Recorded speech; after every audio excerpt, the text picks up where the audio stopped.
In the autumn of 2011, a phenomenon, a grassroots movement that we all know as Occupy Wall Street, became the growing face and voice of America.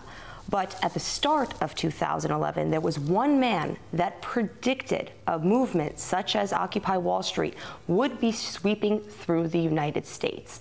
And that man is my current guest here to speak with RT, Gerald Celente, founder of the Trends Research Institute and publisher of the Trends Journal. Thank you for sitting down to speak with me again. Thank you. What do you think will happen with Occupy Wall Street in 2012? Occupy Wall Street's gone global. You know how people keep looking to America for something to happen here, and then the rest of the world kind of latches onto it? Even though you think that American spirit is dead, the whole world kind of focuses on the United States for the center of some kind of social, economic, geopolitical, or cultural change. And Occupy Wall Street was just that. It inspired an Occupy movement worldwide. We call it the invasion of the octopi, like tentacles reaching out all over the globe. When you cut one off, another one grows. It's an estimated 80 countries in 112 cities. There's no stopping it. And by the way, the very police brutality that tried to stop the Occupy movement in Wall Street is what brought it to the forefront. The movement is not going to stop. Winter's set in. Things are quiet now. The governments around the world do not know how to control the octopi. All the events of police brutality against Occupy Wall Street activists took place before the National Defense Authorization Act was signed by President Obama. What can happen now to all the Americans that speak out against the way that their elected officials are governing the country? One of our top 12 trends for 2012 is Battlefield America. It's going to be the will of the people against the will of the government.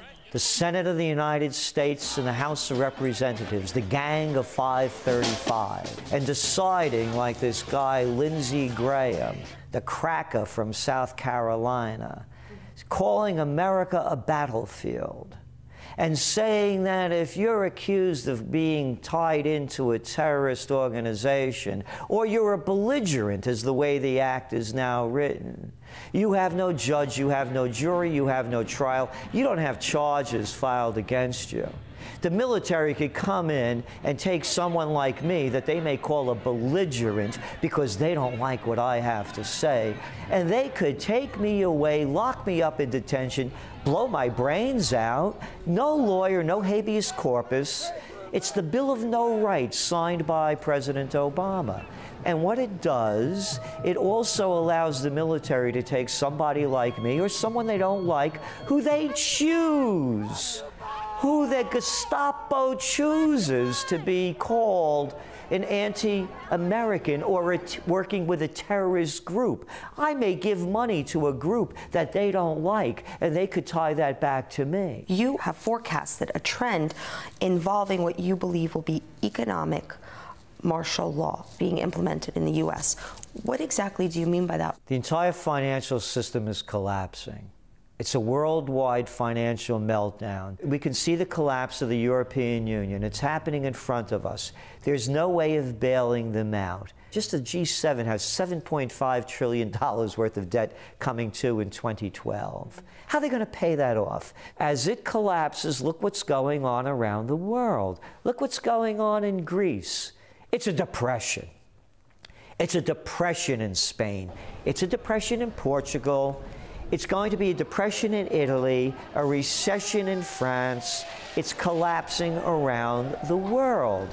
You look at the housing market now starting to unravel, the bubble being burst in China. It's happening everywhere. So what we're saying is they're not going to be able to keep this afloat. We're going to see something smack down really hard, probably coming from the Europeans. When that happens, the United States will blame them and say, see those Europeans, it's them socialists. And now, unfortunately, we have to call a bank holiday because of the problems that they caused. Or a false flag, a terrorist strike, or war. which is another option going on very close to us as the Iranian conflict's building. They will give an excuse to call a bank holiday in America. You don't get your money out. They close down the banks. Go back to 9/11. They closed down Wall Street. If you had certificates of deposit like I did and tried to get them out, I couldn't get them out. That's right, my money was frozen. I had a lot of money. See what happened to people when Argentina called a bank holiday back in 2001, 2002.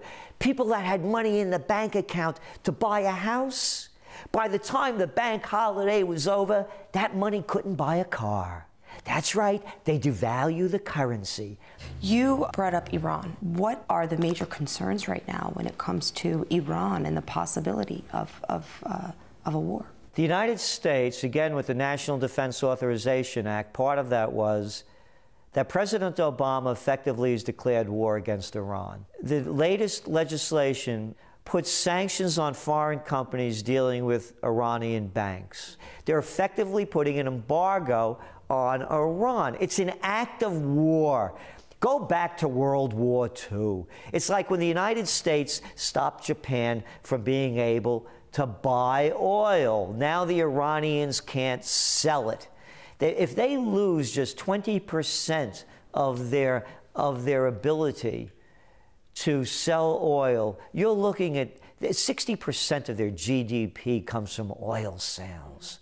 You're putting them out of business. If the United States, Israel, or NATO attacks Iran's nuclear facilities, it will be, as I've said before, the beginning of World War III.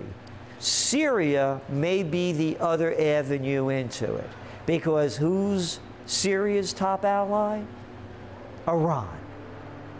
And as we have seen from reports that came out in WikiLeaks, the United States and the West has been very instrumental in undermining the Syrian government, even before the latest uprisings have begun. You also say that there will be a global game changer this year because of the election. Look at the people running for office. Look how disgusted the people are with them. It's going to be, in the United States, it's going to be another lesser of two evils.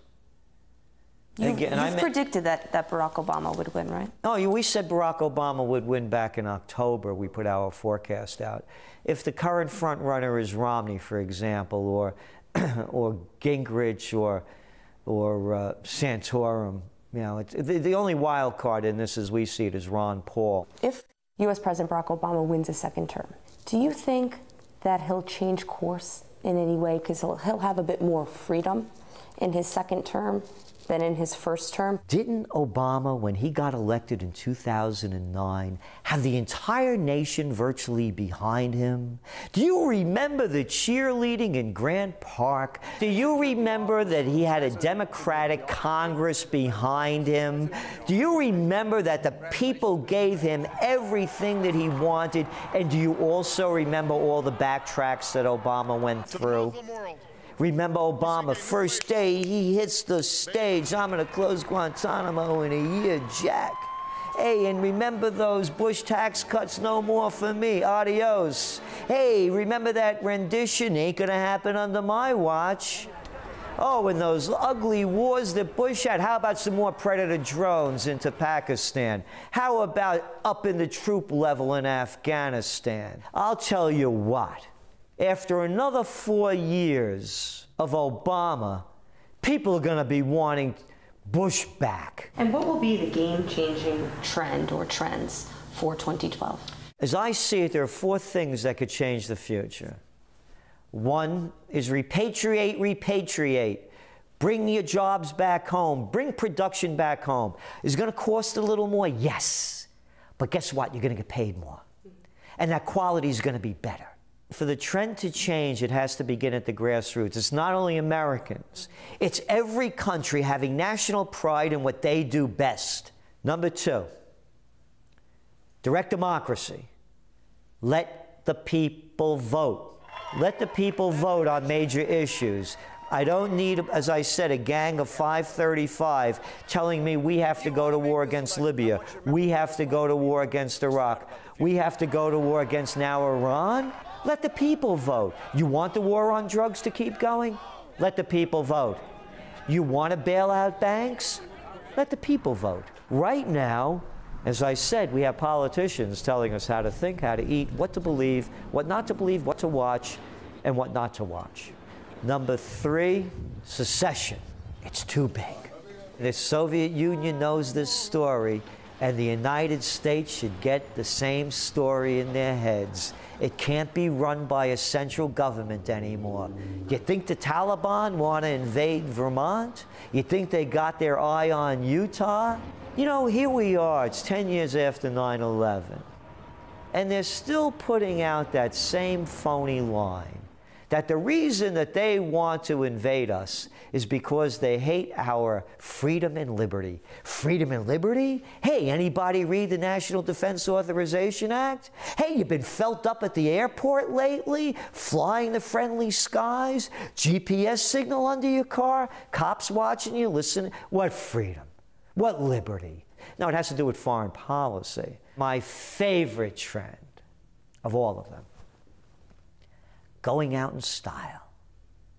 Put style back into the system. Amid the still ongoing economic hardship and joblessness and unemployment, are there any smart investments? Are there any successful moves to make? Break the chains. Break the chains in every single way you can. You stop going to the chain stores and you start buying local.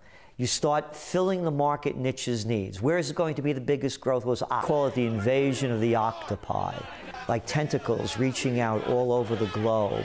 When you cut one off, another one grows. It's an estimated 80 countries in 112 cities. There's no stopping it. And by the way, the very police brutality that tried to speak with RT, Gerald Celente, founder of the Trends Research Institute and publisher of the Trends Journal. Thank you for sitting down to speak with me again. Thank you. What do you think will happen with Occupy Wall Street in 2012? Occupy Wall Street's gone global. You know how people keep looking to America for something to happen here, and then the rest of the world kind of latches on?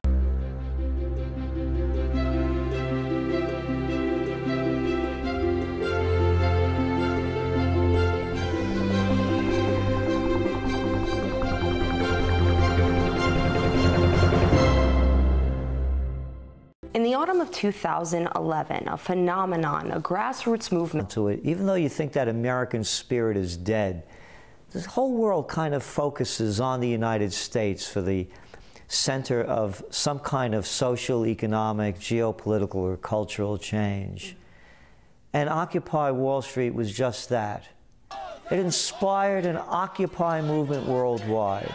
That we all know as Occupy Wall Street became the growing face and voice of America. But at the start of 2011, there was one man that predicted a movement such as Occupy Wall Street would be sweeping through the United States. And that man is my current guest here to